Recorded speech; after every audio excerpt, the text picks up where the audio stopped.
Hello friends, welcome to study कर। मैं हूं आपका दोस्त प्रभाकर। डेली करंट अफेयर्स में आज हम 30 जनवरी 2023 की मोस्ट इंपॉर्टेंट करंट अफेयर्स के क्वेश्चन डिस्कस करेंगे। तो आप इस लेक्चर को बहुत ही ध्यान से लास्ट तक जरूर देखिएगा। लास्ट में हम आपसे एक क्वेश्चन पूछेंगे जिसका आंसर आपको कमेंट बॉक्स में देना है। दोस्तों, अगर आपने अभी तक चैनल को सब्सक्राइब नहीं किया है तो सब्सक्राइब कर लें और बेल आइकन भी दबा लें, जिससे आपको समय पर सबसे पहले नोटिफिकेशन मिल सकेगा। हमारे जितने भी सोशल मीडिया प्लेटफॉर्म हैं उन पर भी आप हमें फॉलो कर लें। सभी का लिंक डिस्क्रिप्शन बॉक्स में दिया गया है। चलिए दोस्तों, लेक्चर की शुरुआत करते हैं और सबसे पहले कल के करंट अफेयर्स को रिवाइज करते हैं, फिर आज के क्वेश्चन डिस्कस करेंगे।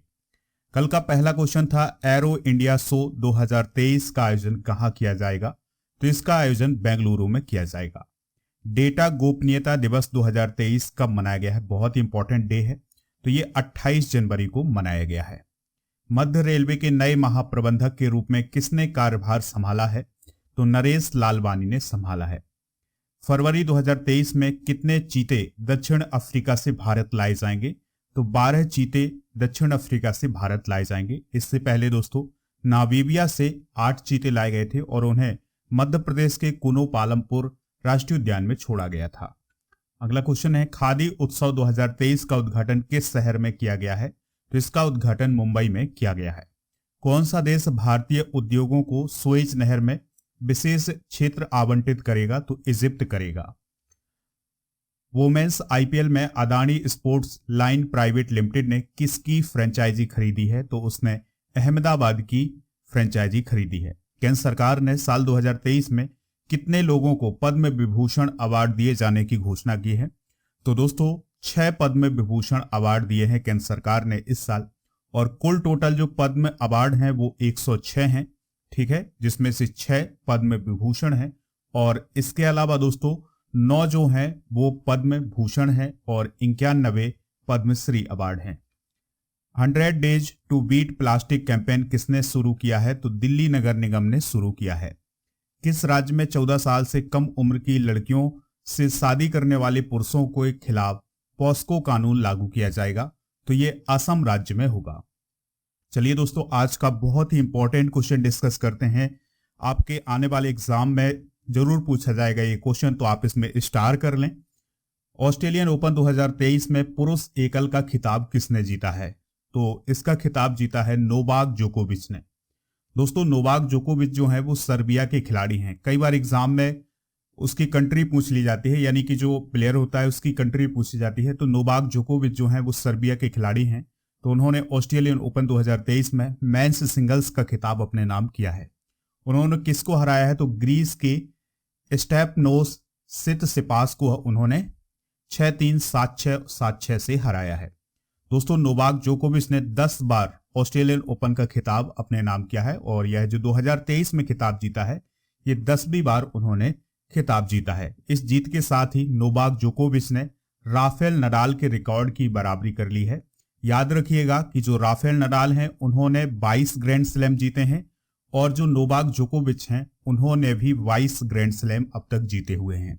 इस प्रकार से राफेल नडाल और नोवाक जोकोविच के रिकॉर्ड की बराबरी हो गई है। दोस्तों नोवाक जोकोविच ने 10 Australian open, 2 French open, 7 Wimbledon और 3 यूएस ओपन जीते हैं अपने कैरियर में। चलिए बात करते हैं ऑस्ट्रेलियन ओपन में और भी खिताब की।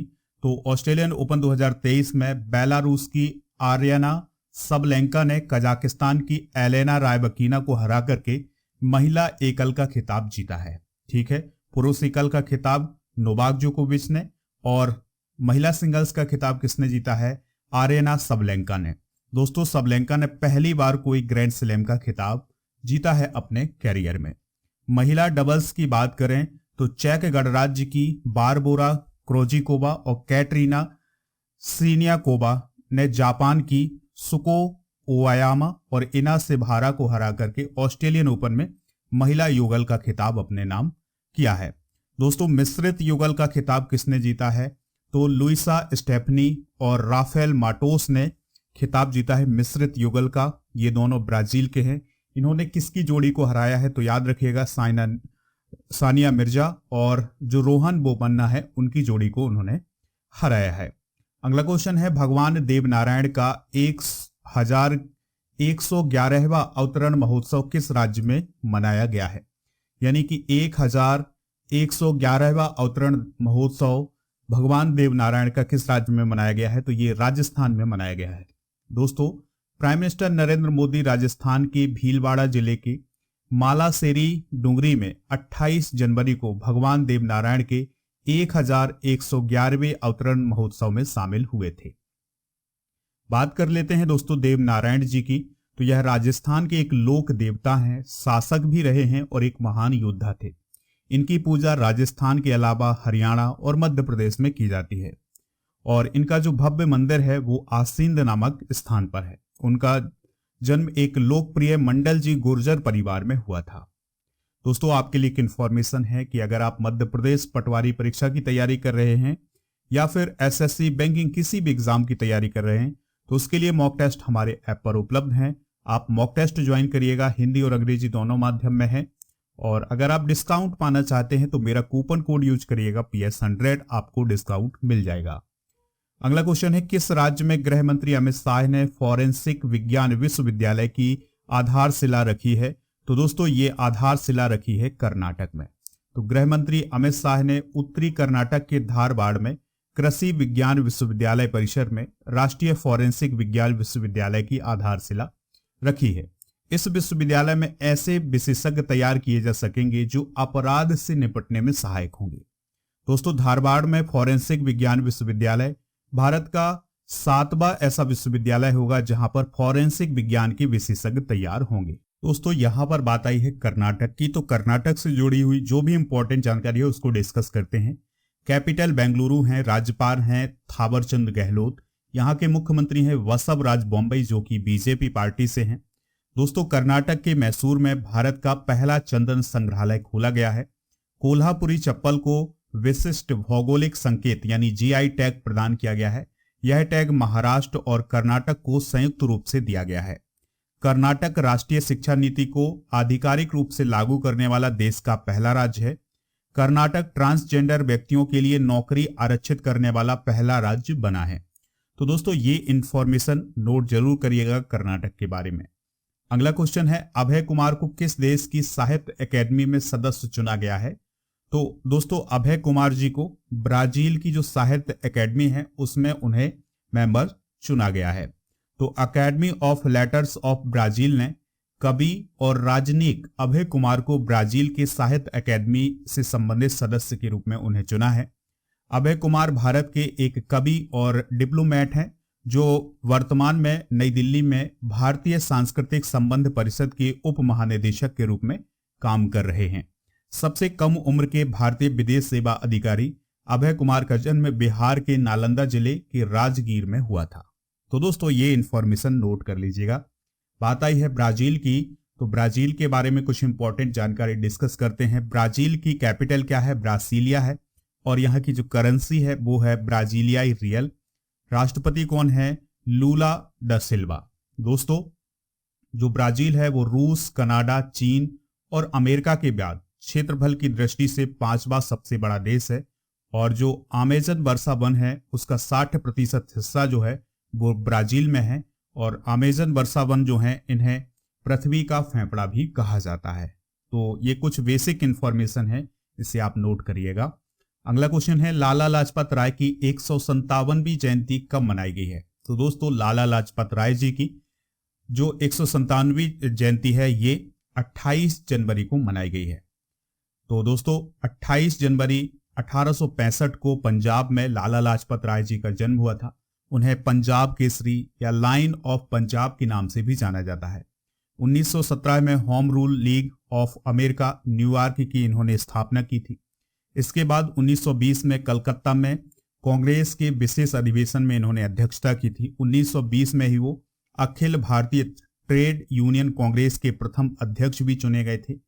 1928 में साइमन कमीशन के खिलाफ विधानमंडल में इन्होंने प्रस्ताव पेश किया था और इसके बाद दोस्तों 1921 में सर्वेंट ऑफ सोसाइटी की भी स्थापना की थी। तो ये कुछ बेसिक जानकारी है पंजाब केसरी लाला लाजपत राय जी के बारे में, तो इसको आप नोट जरूर करिएगा। अगला क्वेश्चन है, नेशनल लॉजिस्टिक्स पोर्टल मरीन का उद्घाटन किसने किया है? तो इसका उद्घाटन किया है सर्बानंद सोनोवाल ने। दोस्तों, केंद्रीय बंदरगाह, नौवहन और जलमार्ग मंत्री हैं सर्बानंद सोनोवाल जी। तो उन्होंने नेशनल लॉजिस्टिक पोर्टल, जिसका नाम है मरीन, तो उसका उन्होंने उद्घाटन किया है।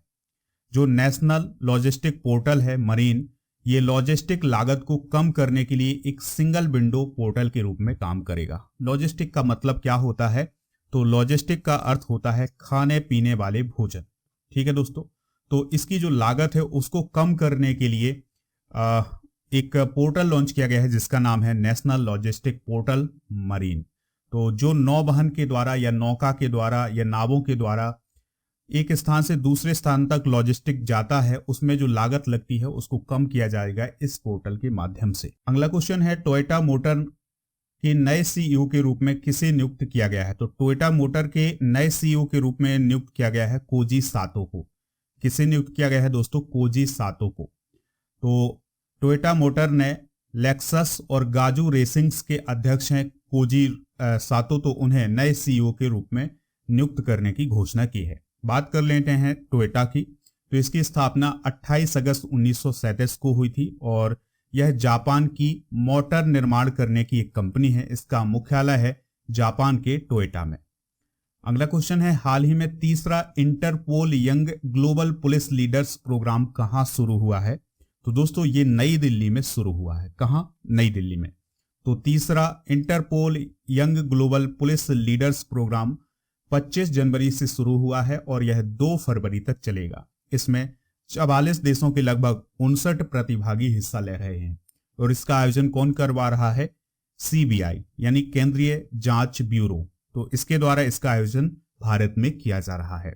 दोस्तों, यह आयोजन विभिन्न देशों के जो युवा पुलिस लीडर्स हैं उनको दुनिया का परिप्रेक्ष्य समझने में मदद की जाएगी। दोस्तों, अंतर्राष्ट्रीय आपराधिक पुलिस संगठन, जिसे हम इंटरपोल कहते हैं, इसका गठन 1923 में हुआ था। इसका मुख्यालय जरूर याद रखिएगा। कई बार एग्जाम में पूछा गया क्वेश्चन है, इंटरपोल का मुख्यालय कहाँ है? तो इसका मुख्यालय है लियोन, फ्रांस में। इंटरपोल के वर्तमान अध्यक्ष हैं अहमद नासिर अल रायसी। अगला क्वेश्चन है, 30वीं राष्ट्रीय बाल विज्ञान कांग्रेस का आयोजन कहाँ हो रहा है? तो इसका आयोजन अहमदाबाद में हो रहा है। तो 30वीं राष्ट्रीय बाल विज्ञान कांग्रेस 27 जनवरी को अहमदाबाद की साइंस सिटी में शुरू हुई है और इसमें 850 से अधिक छात्र शामिल हुए हैं। और दोस्तों, ये जो छात्र शामिल हुए हैं ये बहुत सारे प्रोजेक्ट बनाएंगे और विशेष प्रकार के प्रोजेक्ट बनाएंगे, प्रदर्शित करेंगे, जिससे उनकी जो प्रतिभा है वो बाहर आएगी। ठीक है, तो याद रखिएगा 30वीं राष्ट्रीय बाल विज्ञान कांग्रेस जो है वो 27 जनवरी से अहमदाबाद में शुरू हुई है।